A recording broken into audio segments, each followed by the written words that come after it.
AI ও token ইকোনমির যুগে বাংলাদেশ। এই টপিকটা এক্সপ্লেন করব ২ টা ভিডিও দিয়ে। পার্ট 1 এ দেখব বাংলাদেশের বর্তমান অবস্থান এবং ভবিষ্যতের সম্ভাব্য করণীয় কী হতে পারে এই এআই ও টোকেন ইকোনমির যুগে টিকে থাকার জন্য। এবং পার্ট 2 তে করব সেক্টর বাই সেক্টর অ্যানালাইসিস ও সম্ভাব্য ফিউচার রোডম্যাপ এআই ও টোকেন ইকোনমি অ্যাডাপ্টেশনের জন্য। আমি কাজী রিফাত আহমেদ। আমি কাজ করছি geospatial artificial intelligence, edge AI, earth observation drones এবং স্যাটেলাইট টেকনোলজি নিয়ে। আমি একটি cloud native geospatial analytic company এবং ২ টি deep space tech startup lead করছি। আজকের এবং আমার চ্যানেলের প্রতিটি টপিক আমার কাছে শুধু একাডেমিক এবং রিসার্চ নয়, এগুলো আমার ডেইলি রিয়ালিটি বলতে পারেন। চলুন তাহলে পার্ট 1 শুরু করি। প্রথমে আসুন জেনে নেই এআই বা আর্টিফিশিয়াল ইন্টেলিজেন্স কী? অনেকে এআই শুনলে মনে করেন শুধু রোবট বা সায়েন্স ফিকশন। বাট এআই হলো এমন কম্পিউটার সিস্টেম যারা মানুষের মতো চিন্তা করতে, শিখতে এবং সিদ্ধান্ত নিতে পারে। সিম্পলভাবে বলতে গেলে আপনি যখন গুগলে সার্চ করেন আর সে সঠিক উত্তর দেয়, ইউটিউবে নতুন ভিডিও সাজেস্ট হয় বা চ্যাটজিপিটি আপনার প্রশ্নের উত্তর দেয়, এগুলো সবই এআই এর বিভিন্ন ফাংশন। এআই এর মধ্যে কয়েকটা লেয়ার রয়েছে। প্রথম লেয়ারকে আমরা বলে থাকি মেশিন লার্নিং, যেটা ডেটা থেকে প্যাটার্ন শেখায়। দ্বিতীয় লেয়ারকে আমরা বলি ডিপ লার্নিং, যেটা ব্রেনের মতো নিউরাল নেটওয়ার্কের মাধ্যমে কাজ করে থাকে। আর এখন সবচেয়ে হট হলো জেনারেটিভ এআই, যেটা নিয়ে আমরা সবচেয়ে বেশি আলোচনা করছি বর্তমান সময়ে, যেটা নতুন কনটেন্ট তৈরি করতে পারে। যেমন চ্যাটজিপিটি, জেমিনাই, ক্লড, ডিপসিক, কেমি, জেএলএম এবং আরও অনেক এলএলএম বা জেনারেটিভ এআই আমাদের মার্কেটে বর্তমানে অবস্থান করছে। এখন আসুন জেনে নেই টোকেন ইকোনমি কী। প্রথমে বলে রাখা ভালো যে আমাদের অনেকেই টোকেন ইকোনমি শুনলে মনে হয় কোনো ক্রিপ্টো স্ক্যাম, কিন্তু এটা সত্যি নয়। টোকেন ইকোনমি ভবিষ্যতের অর্থনৈতিক সিস্টেমের জন্য খুব ইম্পর্টেন্ট রোল প্লে করবে এবং অলরেডি করছে। টোকেন ইকোনমি মানে হলো ডিজিটাল টোকেন বা ইউনিটের উপর ভিত্তি করে একটা ইকোনমিক সিস্টেম। আমরা দুটোভাবে টোকেন ইকোনমির ব্যবহার বা ইউজ করে থাকি বা এটাকে দেখতে পারি। প্রথমত হচ্ছে ক্রিপ্টোকারেন্সি ও ব্লকচেইনে, যেটা টোকেন ইকোনমির মূল চালিকা শক্তি ডিজিটাল টোকেন, সেটা তৈরি করে এবং তার হিসাব রাখে। দ্বিতীয়ত এআই টোকেন ইকোনমি, যেখানে এআই সার্ভিসের জন্য টোকেন দিয়ে পেমেন্ট করা হয়। বাংলাদেশের জন্য টোকেন ইকোনমি গুরুত্বপূর্ণ কেন? এই প্রশ্নটার খুবই সহজ উত্তর। কারণ হচ্ছে যে আমাদের আম খুবই স্ট্রং রেমিটেন্স ইকোনমি আছে। আমাদের ১ কোটিরও বেশি বাংলাদেশী বিদেশে কাজ করেন। টোকেন ইকোনমি মেইনস্ট্রিম হলে ক্রস বর্ডার পেমেন্ট সিস্টেম পুরাই বদলে যাবে। এছাড়াও উল্লেখযোগ্য হলো আমাদের আইটি ফ্রিল্যান্সার এবং আরএমজি ও ইন্টারন্যাশনাল যে ইন্ডাস্ট্রিগুলা যারা ফরেন কারেন্সিতে কাজ করছেন। আম টোকেন ইকোনমি যদি অ্যাক্টিভ হয় এবং সঠিকভাবে রেগুলেট করা হয়, তাহলে এই সেক্টরগুলোর যে ইন্টারন্যাশনাল আউটরিচ, সেটা আরও অনেক গুণ বেড়ে যাবে। কি টার্ম এবং ডেফিনেশনগুলো জানলাম। এখন চলুন দেখি পৃথিবীর কোন দেশে এআই কত বিনিয়োগ করছে। কারণ বাংলাদেশকে বুঝতে হলে আগে দেখতে হবে ওয়ার্ল্ডের কোন দেশ কতটা দ্রুত এআই অ্যাডাপ্টেশন এগিয়ে যাচ্ছে। স্ট্যানফোর্ড এআই ইন্ডেক্স রিপোর্ট ২০২৫ অনুযায়ী ২০২৪ সালে global private investment in AI এটা ছিল প্রায় $১৫০.৮ বিলিয়ন। আগের বছরের চেয়ে ৪৪.৫ বেশি। শুধু ইউএসএতে এসেছে $১০৯.১ বিলিয়ন, যা চায়না থেকে প্রায় ১২ গুণ বেশি। চায়না যথারীতি দ্বিতীয় স্থানে রয়েছে, যেখানে $৯.৩ বিলিয়ন এআই অ্যাডাপ্টেশনে বিনিয়োগ হচ্ছে। এআই প্যাটেন্টে চায়না এখন ওয়ার্ল্ড লিড করছে। ওয়ার্ল্ড ওয়াইড গ্রান্টেড এআই প্যাটেন্টের প্রায় ৭০% চায়না থেকে এসেছে। বাংলাদেশের পজিশন টপ 15 এর নিচে। So Stanford AI index report বাংলাদেশের কোনো ডেটা এখানে দেখাতে পারে নাই। এআই এর আরেকটি রিপোর্ট ফ্রম ম্যাকেনজি, যেটা ২০২৪ এর স্টেট অফ এআই রিপোর্ট।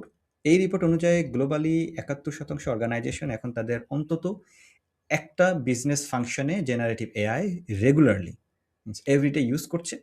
২০২৩ সালে এই সংখ্যা ছিল মাত্র ৩৩%, মানে ১ বছরেরও কম সময়ে এটা দ্বিগুণেরও বেশি বেড়েছে। আর সামগ্রিকভাবে কোনো না কোনোভাবে এআই ইউজ করছে এমন অর্গানাইজেশনের সংখ্যা পৌঁছেছে ৭৮%।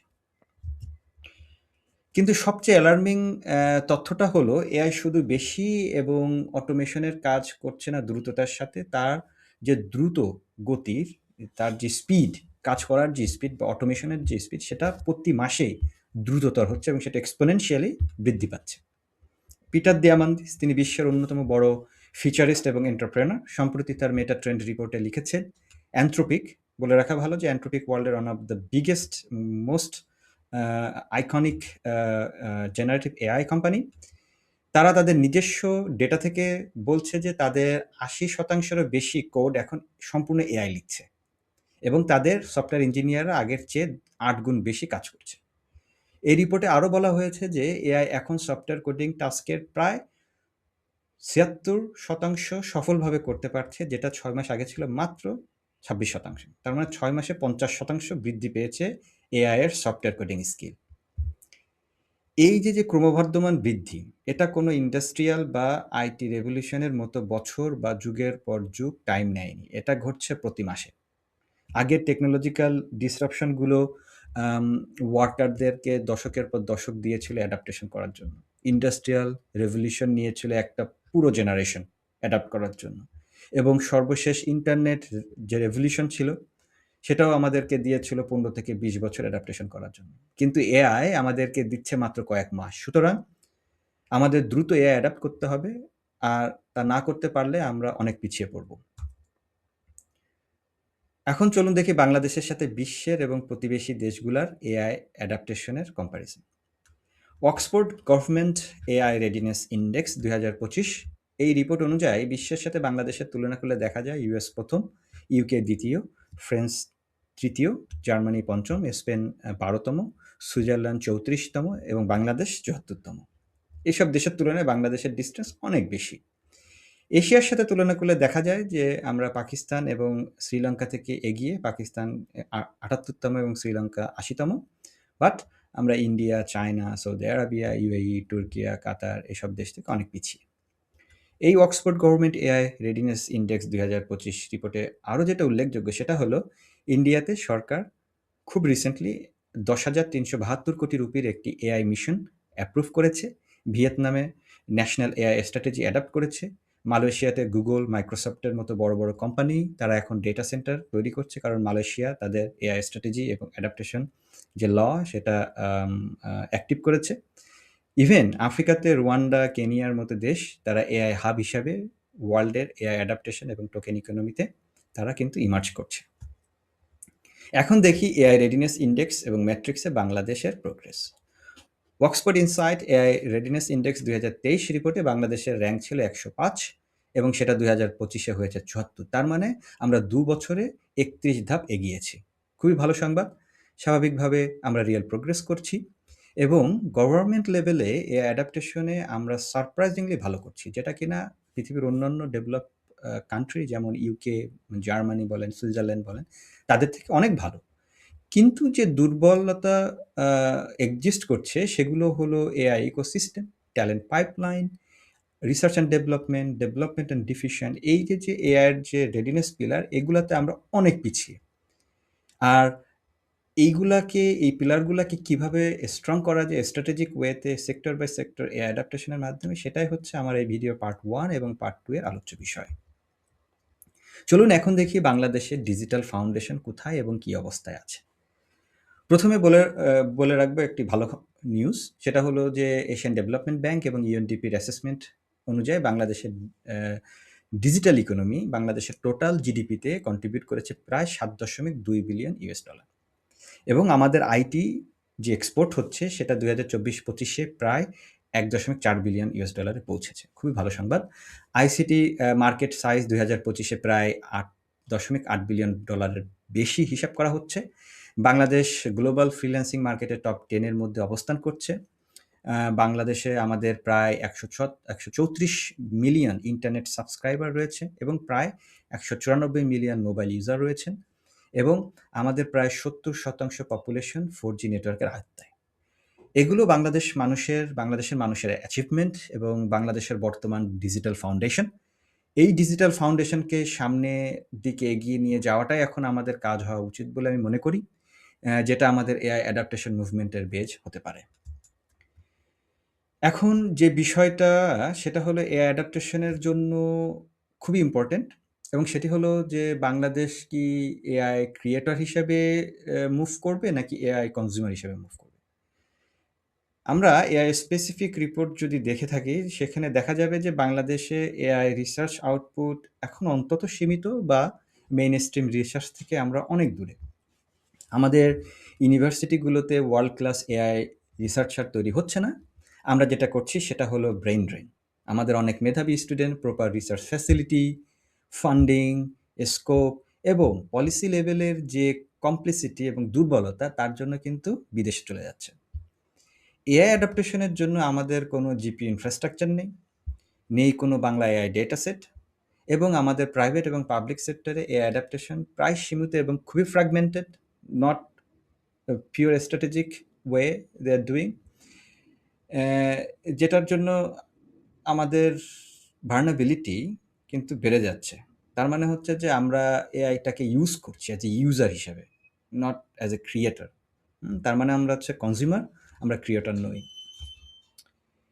কিন্তু প্রশ্ন হচ্ছে যে এই যে এআই অ্যাডাপ্টেশন এবং টোকেন ইকোনমি অ্যাক্টিভ করতে বাংলাদেশের হাতে কত টাইম আছে? ধরে নিলাম যে আমরা এই মুভমেন্টে শামিল হচ্ছি, আমরা সর্বস্তর থেকে আমরা এই অ্যাডাপ্টেশন এবং টোকেন ইকোনমি অ্যাক্টিভ করতে চাচ্ছি, কিন্তু আমাদের হাতে সময় কতটুকু? বাংলাদেশের জন্য উইন্ডো অফ অপরচুনিটি হলো আগামী ৩ থেকে ৫ বছর, যেটা আমার মনে হয় এবং বিশ্বের অনেক নামি-দামি গবেষক তারা তাদের রিসার্চ থেকে বলছে যে পৃথিবীর শুধু বাংলাদেশ না, যেকোনো ডেভেলপিং কান্ট্রি বা আন্ডার ডেভেলপিং কান্ট্রি তারা যদি এই এআই রেস এবং টোকেন ইকোনমিতে তাদেরকে যদি শামিল হতে হয়, তাদের হাতে সময় খুবই অল্প। সেই উইন্ডোতে বলা যেতে পারে ৩ থেকে ৫ বছর ম্যাক্সিমাম।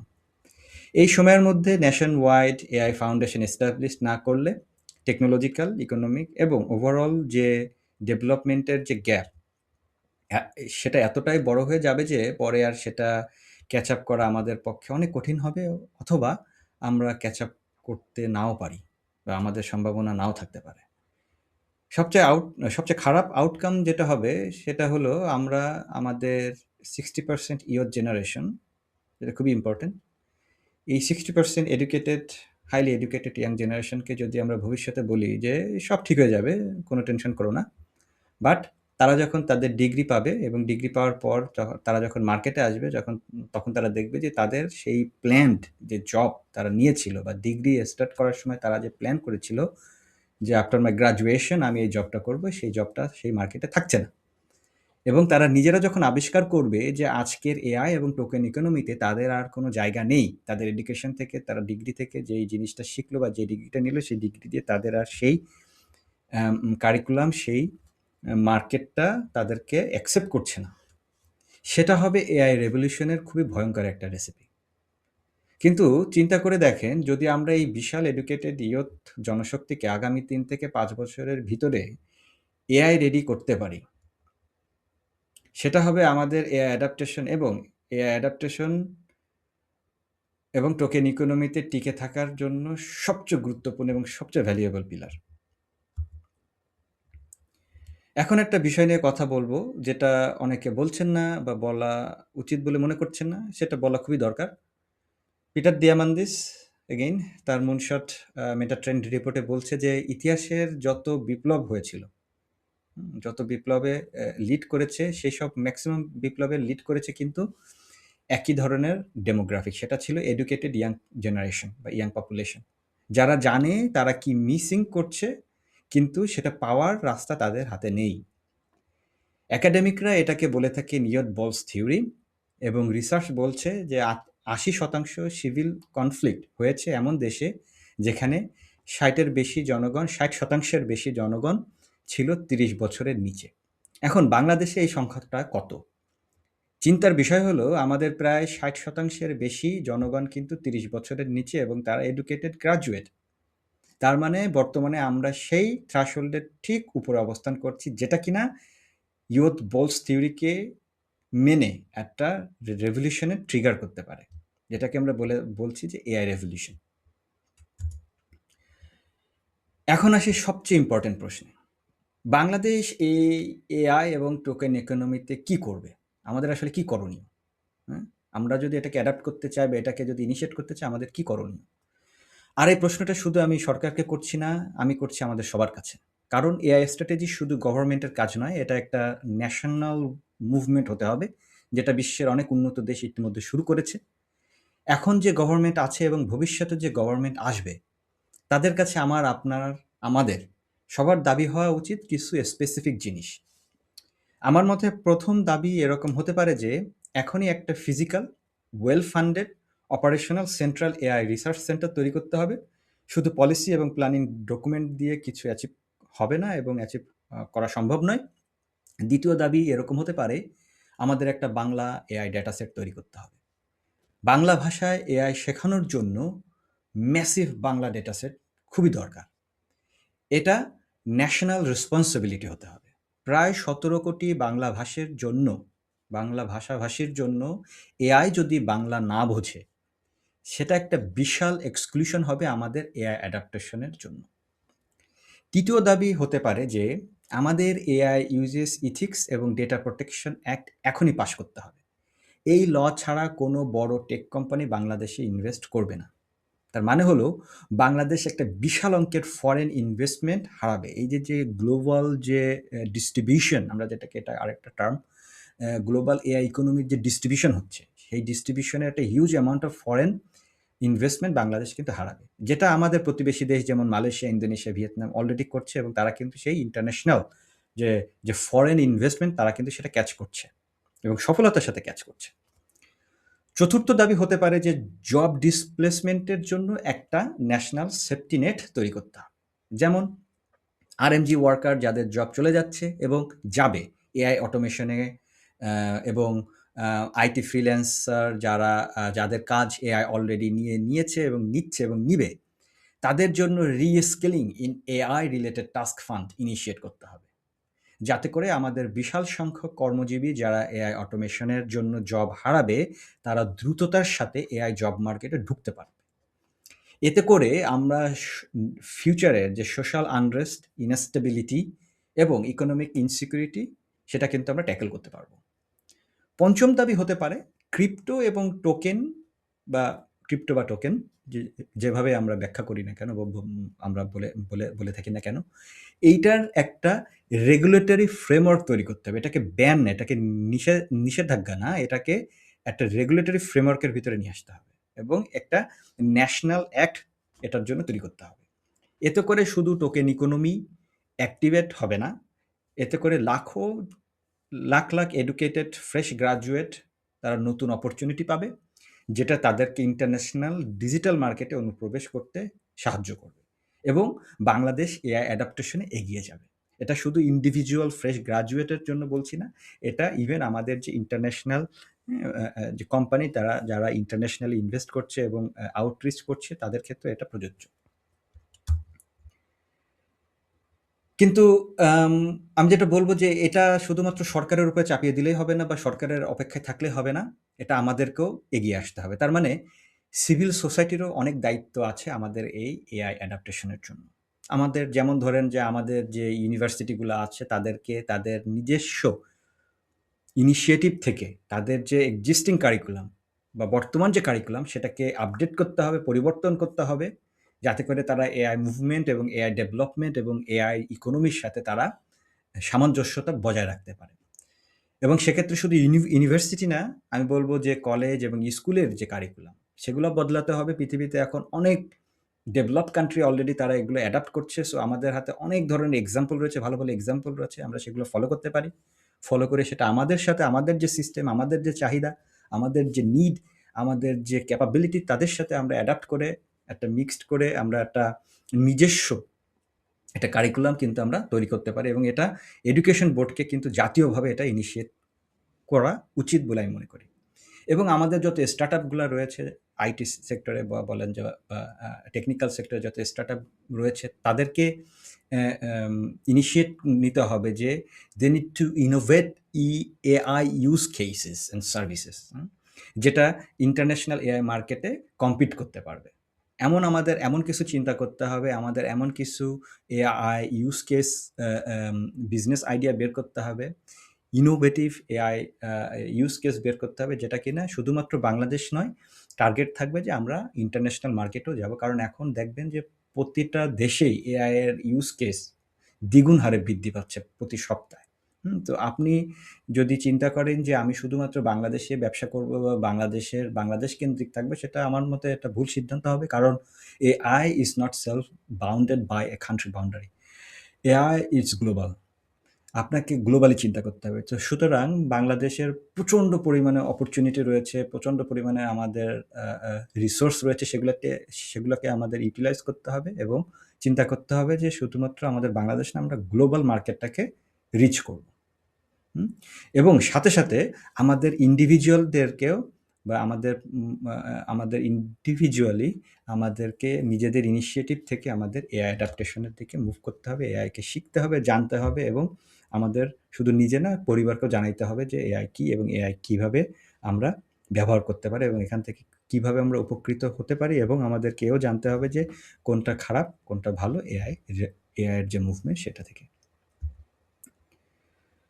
তাহলে চলুন পার্ট 1 এর টেকওয়ে গুলা দেখে নেই। প্রথমত আমরা জানলাম যে এআই এবং টোকেন ইকোনমি, যেটা এখনই রিশেপ করছে বর্তমান ইকোনমিকে, হ্যাঁ? জব সেক্টরকে, আমাদের সোসাইটিকে। এটা ফিউচারে হবে না বা ফিউচারে হচ্ছে না, এটা বর্তমানে হচ্ছে এবং এটার অ্যা অ্যা প্রতি ইয়ারে না, এটা প্রতি মাসে হচ্ছে। দ্বিতীয় যে বিষয়টা আমরা জানলাম যে বাংলাদেশের ডিজিটাল ফাউন্ডেশনের অবস্থা খুবই ভালো আছে। কিন্তু এআই স্পেসিফিক ইকোসিস্টেম, যেমন বলেন যে research sector, GPU infrastructure, Bangla data set, AI regulatory framework ইত্যাদি এখনো মিসিং এবং এখনো তৈরি হয় নাই। তৃতীয় যে বিষয়টা সেটা হচ্ছে যে এআই মুভমেন্ট এবং ইনিশিয়েটিভ শুধু আমাদের গভর্নমেন্টের কাজ নয়। এটা আমাদের সিভিল সোসাইটি, যেমন ইউনিভার্সিটি, বিজনেস সেক্টর, ইন্ডাস্ট্রি এবং ইন্ডিভিজুয়াল সবার দায়িত্ব। এটা আমাদের সবাইকে ইনিশিয়েটিভ নিতে হবে যার সেক্টর থেকে। চতুর্থ এবং সর্বশেষ যে বিষয়টা পার্ট 1 এ আমরা জানলাম যে বাংলাদেশের এআই অ্যাডাপ্টেশন এবং টোকেন ইকোনমির অ্যাক্টিভেশনের সবচেয়ে বড় অ্যাসেট এবং সবচেয়ে বড় রিস্ক কিন্তু একই জিনিস। সেটা হচ্ছে আমাদের 60%-এরও বেশি গ্র্যাজুয়েটেড ইয়াং জেনারেশন বা ইয়ুথ ডেমোগ্রাফিক। এখন যদি আমরা সঠিক এআই স্ট্র্যাটেজি এবং এআই ইন্টিগ্রেশন না নেই, তাহলে এই 60%-এরও বেশি ইয়াং গ্র্যাজুয়েটেড ডেমোগ্রাফিকই হবে আমাদের সবচেয়ে বড় ইনস্টেবিলিটির কারণ। বাট রাইট এআই স্ট্র্যাটেজি এবং অ্যাডাপ্টেশন ইনিশিয়েটিভ নিতে পারলে এই 60% ইয়ুথ ডেমোগ্রাফিকই হবে বাংলাদেশের এআই অ্যাডাপ্টেশন এবং টোকেন ইকোনমি অ্যাক্টিভেশনের সবচেয়ে বড় সম্পদ। আজকে পার্ট 1 এখানেই শেষ করব। পার্ট 2 এ সেক্টর বাই সেক্টর অ্যানালাইসিস করব। যেমন আরএনজি, মেডিকেল, এডুকেশন, আইটি এবং আদার ইকোনমিক সেক্টর। ভিডিওটা ভালো লাগলে সাবস্ক্রাইব করে দিতে পারেন। আর পার্ট 2 এর জন্য বেল আইকনটিও প্রেস করে দিতে পারেন। দেখা হবে পার্ট 2 তে।